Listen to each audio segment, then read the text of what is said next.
नमस्कार। आज लेकर आए हैं आप लोगों के लिए संस्कृत का वीडियो, जिसमें बतलाने जा रहे हैं। इसके पहले वीडियो दे चुके थे मंगलम पाठ का संस्कृत में पार्ट 1। यह 10th क्लास का संस्कृत का बुक से हम बताने जा रहे हैं। Chapter number 2 Pataliputra Vaibhavam. यहाँ देखिएगा, पाटलिपुत्र वैभवम में यहाँ जो लिखा हुआ है पाटलिपुत्र वैभवम, इसका कहने का अर्थ हुआ पाटलिपुत्र की सुंदरता।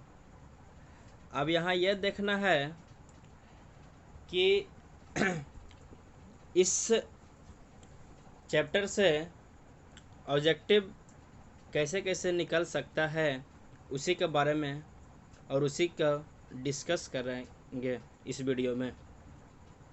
तो देखिए दोस्तों, अब स्टार्ट करने जा रहे हैं। पहला नंबर ऑब्जेक्टिव क्वेश्चन, बिहार राज्य की राजधानी कहाँ है? उस चैप्टर में आपको मिलेगा ऑब्जेक्टिव टाइप क्वेश्चन, वही हम बतलाने जा रहे हैं। कहता क्या है पहला क्वेश्चन कि बिहार राज्य की राजधानी कहाँ है? तो ये हो जाएगा कहाँ? पटना। दूसरा क्वेश्चन है, इसका इतिहास कितना वर्ष पहले का है? यानी किसका इतिहास कितना वर्ष पहले का है? पाटलिपुत्र वैभवम का इतिहास, माने पटना का इतिहास। पटना का इतिहास कितना वर्ष पहले का है? तो सार्ध सहस्र द्वय वर्ष परिमित, माने कहने का अर्थ हुआ इसका अर्थ 2500 वर्ष पहले। कितना वर्ष पहले? 2500 वर्ष पहले। यानी पटना का इतिहास था आपका 2500 वर्ष पहले का था। अब आगे कहता है तीसरा नंबर क्वेश्चन कि पाटलिपुत्र है जो किसके किनारे बसा हुआ है? यानी पटना किस नदी के किनारे बसा हुआ है? तो आंसर क्या हो जाएगा? गंगा नदी। अगला क्वेश्चन को चलते हैं। कहता अगला क्वेश्चन, कुटनिमित्त आख्ये काव्य कह कथ्यते। यानी कहने का इसका अर्थ हुआ कि कुटनिमित्त काव्य में प्रसिद्ध कौन कहलाते हैं? तो कौन हो जाएगा आंसर? दामोदर गुप्त। अगला नंबर क्वेश्चन देखिएगा।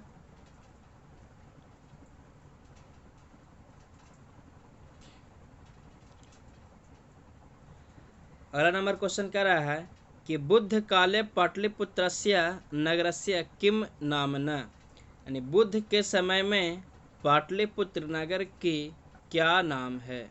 यानी बुद्ध के समय में पाटलिपुत्र नगर का क्या नाम है? तो पाटलिग्राम। एक चीज़ और बता देते हैं दोस्तों कि ये जो पाटलिपुत्र वैभवम जो चैप्टर है, इस चैप्टर में बुद्ध काल जो यहाँ दिया गया है उसमें बतलाया गया है कि बुद्ध के समय में पटना नगर का नाम पाटलिग्राम रखा गया था। और उस समय कुछ भविष्यवाणी भी किया गया था कि यह जो है पटना भविष्य में कभी न कभी महानगर होगा। और यह भी बतलाया गया था कि महानगर तो होगा, लेकिन बाढ़ से पीड़ित रहेगा, अग्नि से, कलह से और इत्यादि से पीड़ित रहेगा। तो अगला क्वेश्चन को देखते हैं। अब कहता है भगवान बुद्ध के द्वारा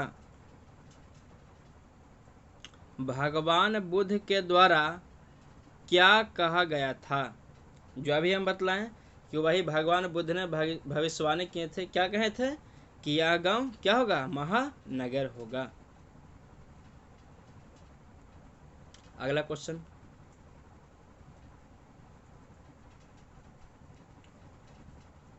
अगला क्वेश्चन कहता है कह यूनान राजदूत आसित। कौन यूनान, यानी कहता है क्वेश्चन,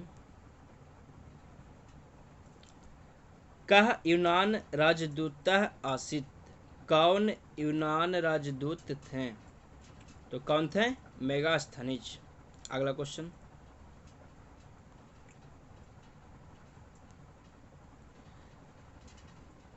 अशोकस्य समये अस्य नगरस्य वैभवं कीदृशी आसीत्। अशोक के समय में इस नगर का वैभव यानी सुंदरता कैसा था। तो अशोक के समय में कैसा था इस नगर का व्यवस्था। तो सुतराम समृद्धम माने अति अधिक समृद्ध कह सकते हैं या अति अधिक प्रसिद्ध कह सकते हैं। समृद्ध किसके समय में था, अशोक के समय में था। अगला क्वेश्चन, काव्य मीमांसा नामक ग्रंथ कौन लिखे थे। तो कौन लिखे थे, राजशेखर। अगला क्वेश्चन, पाटलिपुत्रम कस्याः नद्याः तीरे अवस्थितम अस्ति। यानी पाटलिपुत्र किस नदी के किनारे में अवस्थित है। तो आप लोग को भी पता होगा कि पटना है जो गंगा के किनारे बसा हुआ है। अगला क्वेश्चन, राजशेखरः काव्य मीमांसा नाम के कस्मिन् ग्रंथे सादरम स्मरति। राजशेखर काव्य मीमांसा नामक ग्रंथ में, माने जो राजशेखर जो हैं कवि, वो काव्य मीमांसा नामक जो उनका अपना ग्रंथ है काव्य मीमांसा काव्य मीमांसा नामक किस ग्रंथ में, काव्य मीमांसा उसका है, उसके किस ग्रंथ में सादर स्मरण करने योग्य है। तो आंसर क्या हो जाएगा, कवि शिक्षा प्रमुख ग्रंथ में। अगला देखिए, कहता है पाटलिपुत्रस्य प्रचिंतम नामनः किम अस्ति। पाटलिपुत्र के माने पटना के प्राचीन नाम क्या है। तो कुसुमपुर या पुष्पपुरम। यानी पटना का सबसे प्राचीनतम नाम क्या था, प्राचीनतम नाम कुसुमपुर या पुष्पपुरम। अगला क्वेश्चन,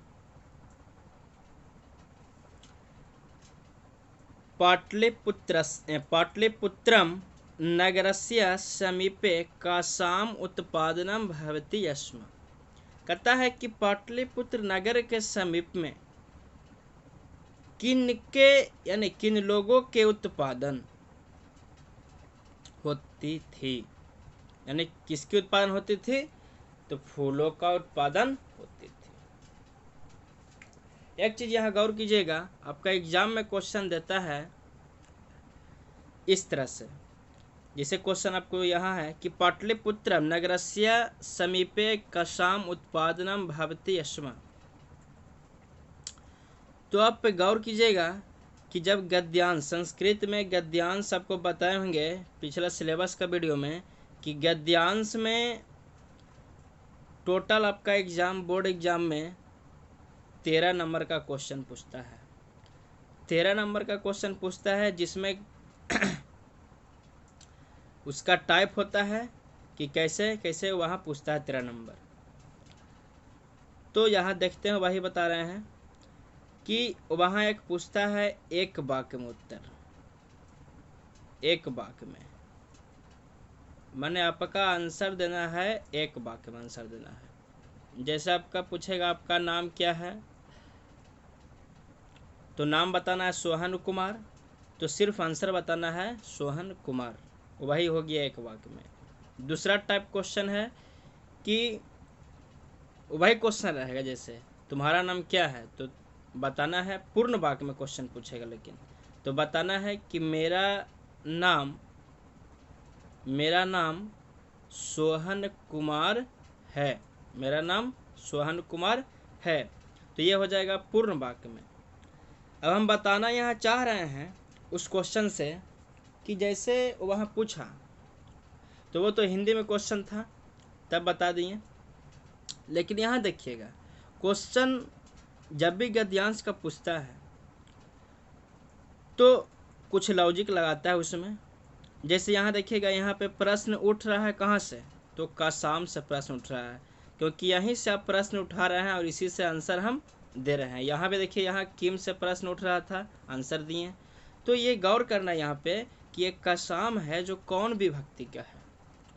तो कौन विभक्ति का है ये बताइए आप। तो पढ़े होंगे बालक शब्द रूप या लता शब्द रूप। तो लता शब्द रूप के षष्ठी व्यक्ति, षष्ठी व्यक्ति का बहुवचन, षष्ठी व्यक्ति का बहुवचन में होता है लता नाम। और यहाँ देखिए का शाम, दोनों सेम लग रहा है, तो यही क्वेश्चन पूछता है, तो कैसा आंसर देना है। तो यहाँ देखिएगा कौन विभक्ति का है, कौन विभक्ति का है, उसके बाद हमको देखना है अभी क्या बोले, षष्ठी विभक्ति का बहुवचन, षष्ठी का बहुवचन। तो षष्ठी का जो बहुवचन हुआ, तो षष्ठी का बहुवचन हुआ, तो इसका आंसर भी कहाँ देना है, आंसर भी देना है तो षष्ठी का बहुवचन में ही देना है। समझिएगा होंगे दोस्तों। ऐसे इसका गद्यांश का एक स्पेशल वीडियो बनाएंगे नेक्स्ट वीडियो में। अगला क्वेश्चन देखते हैं। कहता है पाटलिपुत्रम मिति शब्दों अपि कासाम आश्रित्य प्रचलिता, यानी कहता है क्वेश्चन कि पाटलिपुत्र ऐसे, पाटलिपुत्र ऐसे शब्द भी किन लोगों के आश्रय से प्रचलित है, आश्रय लेकर प्रचलित है। तो आंसर क्या हो जाएगा, पाटल पुष्पानाम पुतलिका रचना, यानी इसका हिंदी हो गया गुलाब के फूलों के पंखुड़ियों के रचना के लेकर। अगला क्वेश्चन, अगला क्वेश्चन कह रहा है शरद काले नगरे अस्मिन् का महोत्सव मन्यते। कहता है शरद काल में इस नगर का कौन महोत्सव मनाया जाता है। तो आंसर क्या हो जाएगा, कौमुदी महोत्सव, ये हो जाएगा आंसर कौमुदी महोत्सव। लास्ट क्वेश्चन देखिए, लास्ट कह रहे हैं वो लोग, सॉरी, यानी अगला क्वेश्चन 17 नंबर क्वेश्चन देखिएगा। 17 नंबर क्वेश्चन कहता है कस्मिन् ऋतौ कौमुदी महोत्सव मन्यते, किस ऋतु में कौमुदी महोत्सव मनाई जाती है। तो कौन ऋतु, शरद ऋतु में। अगला क्वेश्चन, कस्य शासन काले कौमुदी महोत्सव इति महान समारोह अतीव प्रचलिता।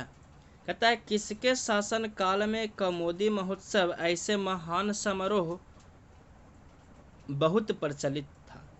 तो किसके शासन काल में, गुप्त वंश के शासन काल में। अभी वही चीज बतला रहे थे कि देखिए यहाँ कस्य है तो षष्ठी व्यक्ति एक वचन का है, तो आंसर भी किस में दिए हैं, षष्ठी व्यक्ति एक वचन में। अगला क्वेश्चन को चलते हैं। अगला क्वेश्चन कहता है कि मध्यकाले पाटलिपुत्रम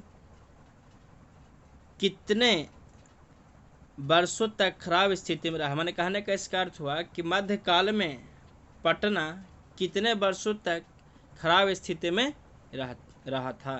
तो कितना वर्ष तक, 1000 वर्ष तक। मेगास्थनीज, अगला क्वेश्चन, मेगास्थनीज पटना किसके समय में आए थे। तो चंद्रगुप्त मौर्य के समय में मेगास्थनीज आए थे।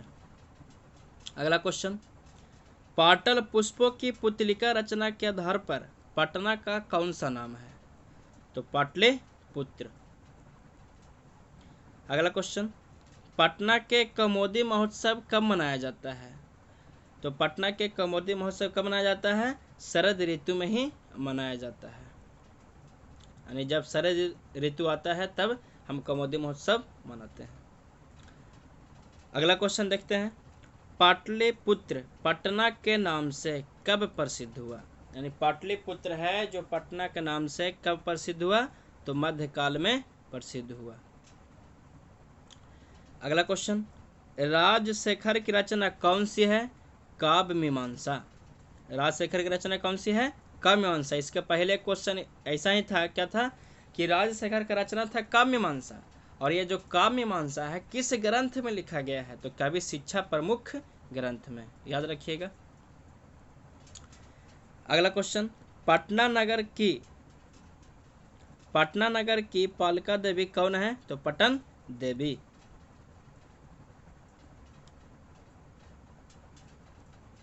अगला क्वेश्चन, पाटलिपुत्रस्य कस्याम दिशि गंगा नदी प्रवहति।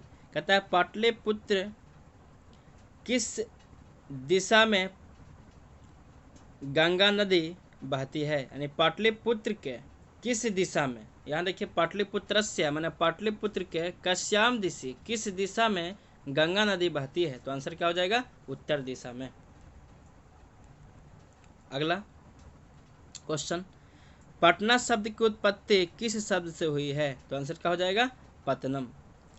दोस्तों अगर आप लोग को वीडियो पसंद आया होगा, पसंद आ रहा होगा तो लाइक एंड शेयर जरूर कीजिएगा। और यह जो हम बतला रहे हैं ये आपको बिहार बोर्ड एग्ज़ाम में संस्कृत में बहुत काम देगी, ऑब्जेक्टिव प्रश्न में, खास करके किताब वालों में। तो देखते हैं अगला क्वेश्चन, एशिया महादेश के सबसे बड़ा दीर्घतम पुल कौन है। एशिया महादेश के सबसे बड़ा दीर्घतम पुल कौन है, माने सबसे बड़ा सेतु कौन है, तो गांधी सेतु। अगला क्वेश्चन, पटना नगर में किस संप्रदाय के पूजनीय स्थल प्रसिद्ध हैं, तो किस संप्रदाय के पूजनीय स्थल प्रसिद्ध हैं, सिख। पटना सिटी आप नाम सुने होंगे, तो पटना सिटी में ज़्यादातर पंजाबी लोग उतरते हैं और उसी अनुसार से वहाँ ज़्यादातर पूजनीय स्थल वहाँ है सिख के लिए। जैसे गुरुद्वारा वहाँ है ना, तो गुरुद्वारा सिख लोगों के लिए सबसे ज़्यादा प्रसिद्ध। अगला क्वेश्चन, दसम गुरु गोविंद सिंह का जन्म स्थान किस नाम से प्रसिद्ध हुआ, तो गुरुद्वारा, जो भी बताएं गुरुद्वारा किसके नाम से प्रसिद्ध है, दसम गुरु गोविंद सिंह का नाम से। इसे दसम गुरु के नाम से भी जानते हैं। अगला क्वेश्चन,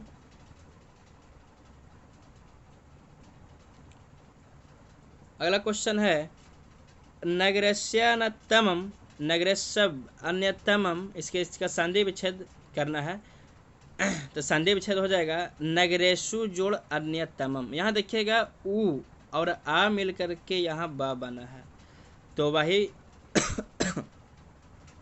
बना क्या, नगरेश्व अन्यतमम। इसको संधि तोड़ेंगे तो अच्छा से पढ़ेंगे, नगरेशु जोड़ अन्यतमम।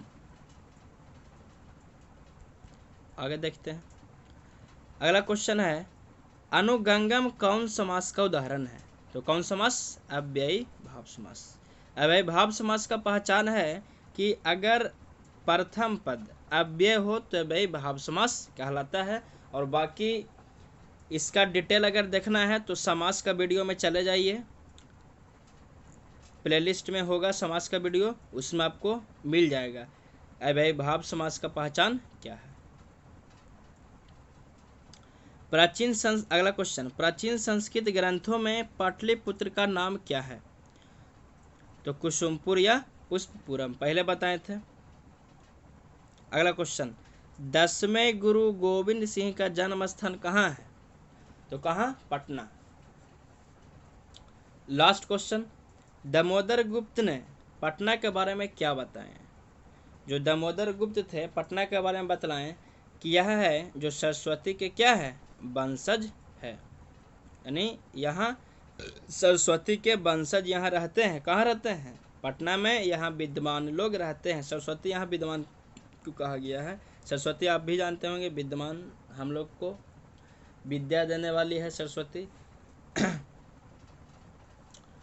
तो दोस्तों आज ये वीडियो था पाटलिपुत्र वैभवम, यानी पटना की सुंदरता की, पाटलिपुत्र की सुंदरता की। अब नेक्स्ट वीडियो आएगा जो अलस का था, आएगा ऑब्जेक्टिव ही। और ये भी याद रखिए कि ये जो ऑब्जेक्टिव आपको मिल रहा है सिर्फ अभी, कुछ दिन के बाद प्रयास करेंगे कि किताब को लाइन बाय लाइन पढ़ा कर समझाने का, वीडियो पे कैसे किताब को हिंदी करते हैं एक एक लाइन, क्योंकि बहुत सा लड़का संस्कृत का हिंदी करने में डरते हैं। तो डरने की कोई बात नहीं है, आप आराम से वीडियो को देखते जाइए। और जो भी प्लेलिस्ट में वीडियो है, रिक्वेस्ट है कि आप उस वीडियो को देखिएगा ज़रूर, थैंक्स। जय हिंद।